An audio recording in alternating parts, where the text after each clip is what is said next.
Bismillahirrahmanirrahim. Alhamdulillah, di kesempatan pagi hari ini kembali kita melanjutkan kajian rutin dengan membaca buku fikih bermadhab. Dan insya Allah yang akan kita baca masih berkaitan dengan ijtihad jama'i.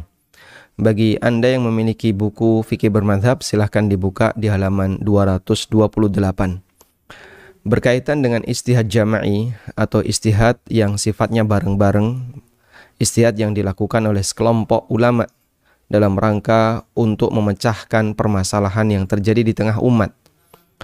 Dan kemarin kita sampaikan latar belakangnya kenapa perlu dilakukan demikian. Sebab kita paham bahwa yang namanya permasalahan umat itu sangat banyak. Andaikan itu dibebankan kepada satu orang, mungkin akan banyak sekali yang tidak bisa terselesaikan, banyak yang tidak bisa terjawab. Karena itu dengan adanya kerjasama bareng-bareng kaum muslimin bersama-sama berijtihad, atau para ulama bersama-sama berijtihad, maka itu akan meringankan beban mereka. Sekarang kita akan lihat keterangan yang disampaikan oleh para ulama terkait keberadaan ijtihad yang itu merupakan fardu kifayah. Ijtihad jama'i itu fardu kifayah.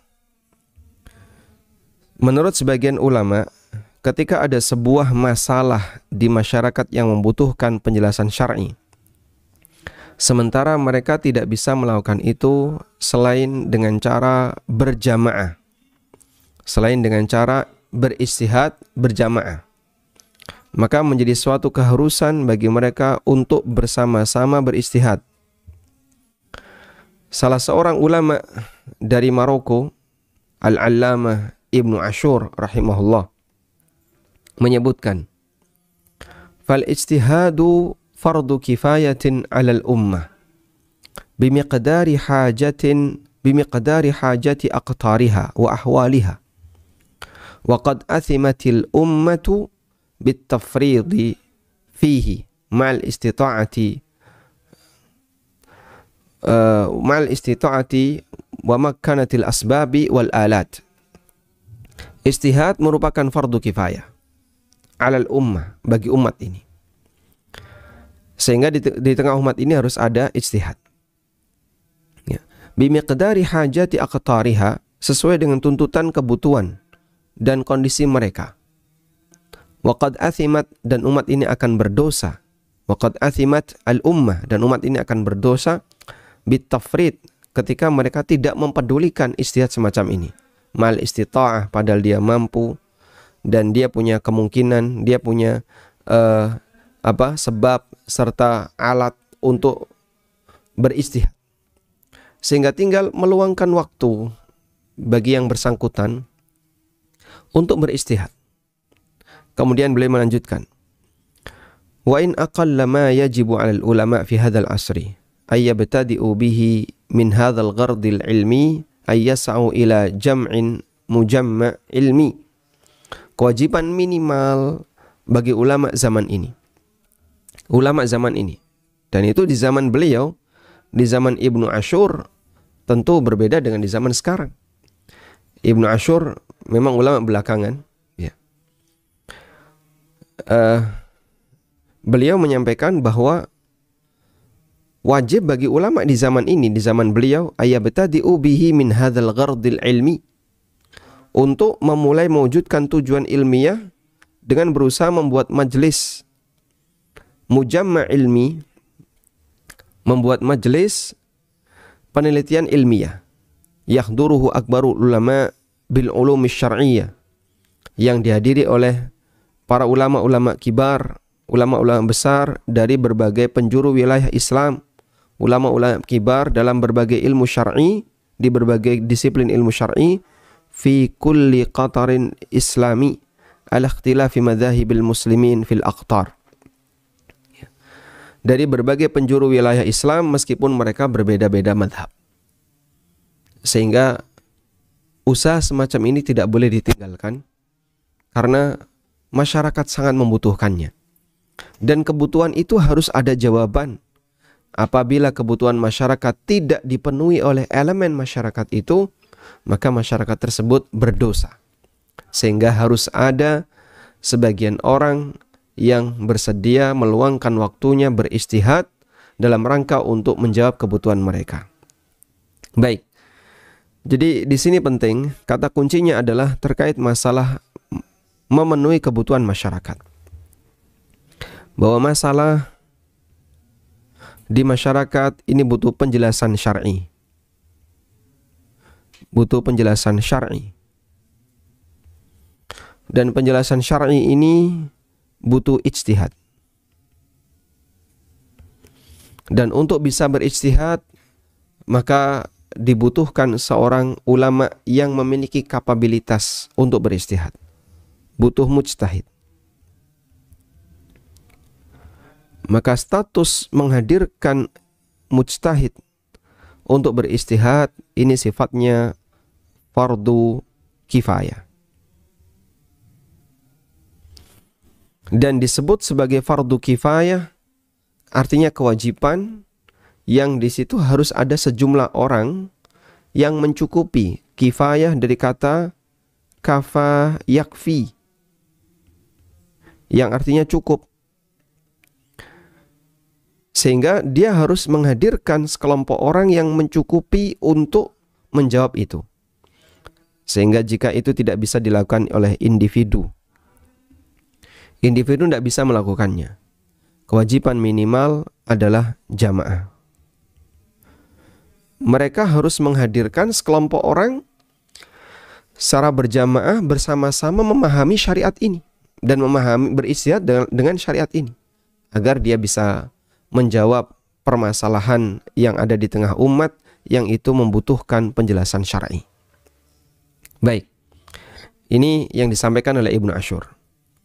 Dan Masya Allah, di dunia ini telah ada berbagai lembaga istihad jama'i yang hadir di tengah masyarakat dalam rangka untuk menjawab permasalahan mereka.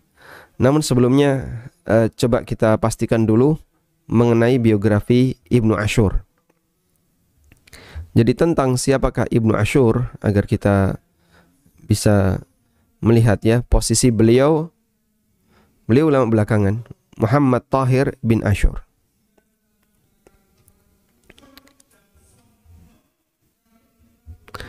Muhammad Tahir bin Ashur rahimahullahu ta'ala. Saya bukakan ini. Di Tunisia, beliau lahir di Tunisia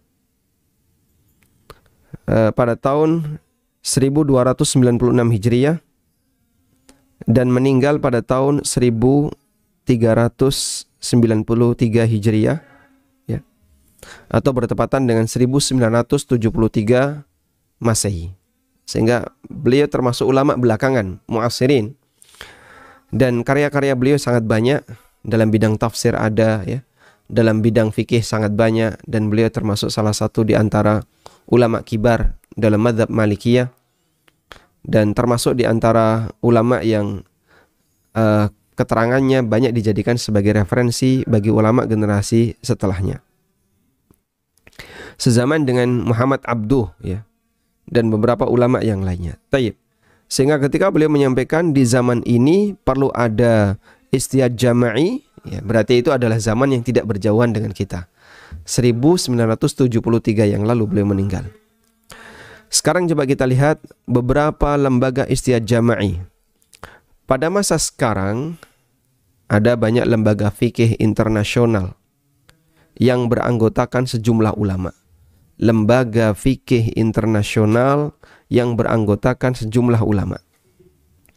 Mereka berkumpul untuk membahas permasalahan kontemporer di masyarakat dan menerbitkan fatwa untuk permasalahan umat.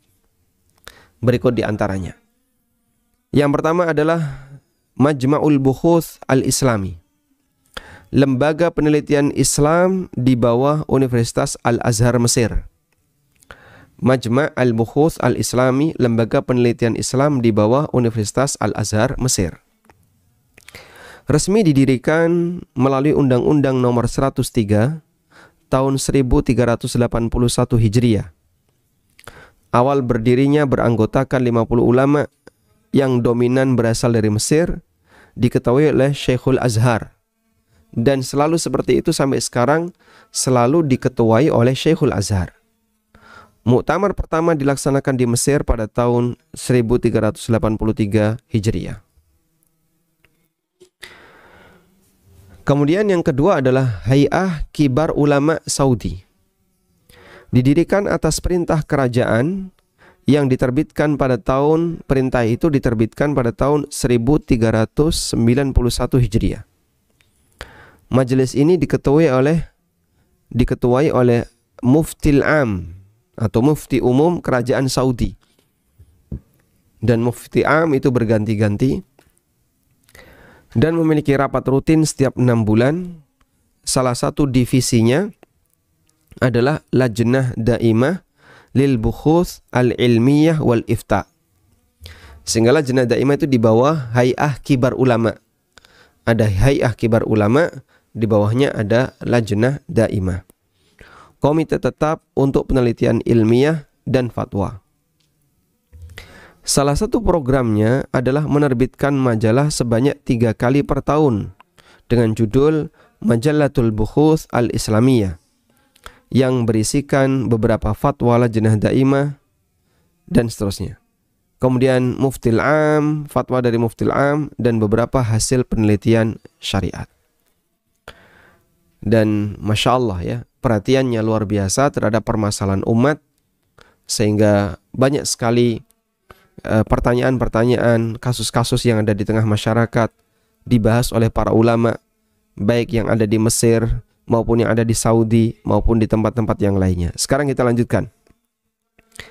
Berikutnya nomor 3 adalah Majma'ul Fiqhi Al-Islami di bawah Rabithah Alam Islami. Majma'ul Fiqhi Al-Islami di bawah Rabithah Alam Islami. Didirikan pada Muktamar Al-Islami yang diselenggarakan di Mina pada Dzulhijjah 1384 Hijriah. Berkantor pusat di Mekah Al-Mukarramah, dan ini tidak jauh dari kota Mekah, pusat kota Mekah, ke arah Syumaisi, ke arah Hudaybiyah. Saya pernah melihat kantornya. Strukturnya terdiri dari ketua dan wakil serta 20 ulama pakar fikih dan usul fikih. Hasil keputusan Al-Majma' hingga daurah yang ke-6 telah diterbitkan pada satu buku di tahun 1422 Hijriah. Sehingga ada qararat ya, keputusan-keputusan Majma' Fikih Islami untuk berbagai permasalahan yang terjadi di tengah masyarakat. Dan banyak sekali keputusan Majma' Fikih Islami dalam bidang fikih muamalah yang itu menjadi sandaran bagi para ulama yang lain ya, di belahan bumi yang lain untuk mengacu ketika membahas masalah itu, mengacu kepada qararat Majma' Fikih Al-Islami, keputusan-keputusan Majma' Fikih Islami. Selanjutnya ada Majma'ul Fiqh Al-Islami di bawah OKI. Di Majma' Fikih ada yang di bawah Rabithah, ada yang di bawah OKI, Organisasi Kerjasama Islam. Didirikan pada Muktamar Ulama yang diselenggarakan bulan Sya'ban tahun 1403 Hijriah. Berkantor pusat di Jeddah dengan anggota para ulama dari berbagai negara Islam atas rekomendasi masing-masing negara. Sebagian anggotanya adalah ulama yang berasal dari negara minoritas atas rekomendasi dari Dewan Dakwah Islam di negara tersebut. Sehingga kalau Rabithah ini tidak memperhatikan latar belakang negara. Sementara kalau Majma' Fikih Islami, dia harus rekomendasi yang berasal dari masing-masing negara. Sehingga nggak bisa misalnya dari negara mana, misalnya dari negara Qatar atau dari negara Kuwait sudah mengirim 2, lalu ada ulama dari negara yang sama ikut bergabung tanpa rekomendasi, tidak bisa ya. Kalau Majma' Fikih Islami tidak memperhatikan bagian itu. Daurah pertama yang diselenggarakan di Mekah pada tahun 1405 Hijriah, dan semua hasil keputusan majma' hingga daurah yang ke-10 telah dikumpulkan dan diterbitkan. Dan ini semuanya belum berbahasa Indonesia, artinya belum ada versi terjemahan. Karena itu bagi kaum muslimin yang ingin membacanya, maka dia harus paham bahasa Arab. Kemudian yang kelima, Majma' Al-Fiqhi Al-Islami India. Majelis ini didirikan pada tahun 1985 Hijriah, 1988 Masehi. Bertujuan membahas aneka permasalahan kontemporer, beranggotakan para ulama pilihan yang jumlahnya lebih dari 600 ulama. Dan di India termasuk cukup banyak ulama yang terlahir di sana. Sebagian besar berasal dari India. Hasil keputusan telah dikumpulkan dan diterbitkan dengan judul Qadaya Al-Mu'assirah, kasus-kasus kontemporer, pada tahun 1420 Hijriah. Selanjutnya ada Rabithah Ulama Maghrib, Rabithah Ulama Maroko. Majelis yang membahas berbagai permasalahan kontemporer berkantor pusat di Rabat, di Maroko. Majelis ini menerbitkan majalah dengan nama Majalah Ar-Rabat. Ya. Dan ini memang terbatas di Maroko. Kemudian ada yang ketujuh adalah Qutta'ul Ifta wal Bukhuth Asy-Syar'iyyah di Kuwait. Majelis ini berada di bawah Kementerian Wakaf dan Agama Islam di Kuwait. Kumpulan fatwanya telah diterbitkan dalam 3 jilid. Kemudian ada Al-Majlis Al-Urubi Eropa. Al-Urubi artinya Eropa. Lil Ifta wal Bukhuth, Majelis Fatwa dan Penelitian Muslim, ya, Eropa. Maka disebut dengan Majelis Al-Urubi. Eropa ketika di bahasa Arab kan Al-Urubi. Majelis ini merupakan lembaga fikih independen yang berkantor pusat di Irlandia. Didirikan pada tahun 1417 Hijriah di London, yang diprakarsai oleh Persatuan Organisasi Islam Eropa, Federation of Islamic Organization in Europe. Tujuan dasar majelis ini adalah mendekatkan para ulama se-Eropa serta menyelaraskan pemahaman fikih mereka. Selain itu, majelis ini juga menyediakan fatwa untuk menjawab berbagai permasalahan kaum muslimin di Eropa. Baik, Masya Allah. Sehingga sampai di penjuru Eropa seperti ini ada. Kemudian ada Majma' Fuqaha Asy-Syar'iyyah di Amerika. Subhanallah. Majma' artinya perkumpulan yang ada di Amerika ini merupakan lembaga penelitian ilmiah yang berupaya menjelaskan berbagai hukum syariah untuk kasus yang dialami kaum muslimin yang tinggal di Amerika. Majelis ini berkantor pusat di Washington. Jadi kita bisa lihat ya, bagaimana perhatian para ulama bahkan di negara-negara minoritas seperti Eropa, seperti Amerika, India. Mereka berusaha untuk hadir dalam rangka menjawab permasalahan umat. Dan tidak jauh di negara kita juga ada. Di negara kita ada MUI, kemudian di bawahnya ada salah satu divisi yang disebut dengan DSN, Dewan Syariah Nasional MUI. Kemudian beberapa asatidzah Ahlussunnah mereka juga berkumpul dalam rangka untuk menjawab permasalahan yang terjadi di masyarakat. Terjadilah dan terbentuklah Dewan Fatwa Perhimpunan Al-Irsyad yang beranggotakan para doktor dan beberapa kali sudah melakukan sidang. Yang terakhir adalah sidang yang ke-10 yang dilaksanakan di Jakarta. Jadi itu semua bagian dari perhatian mereka untuk menjawab permasalahan yang terjadi di tengah umat.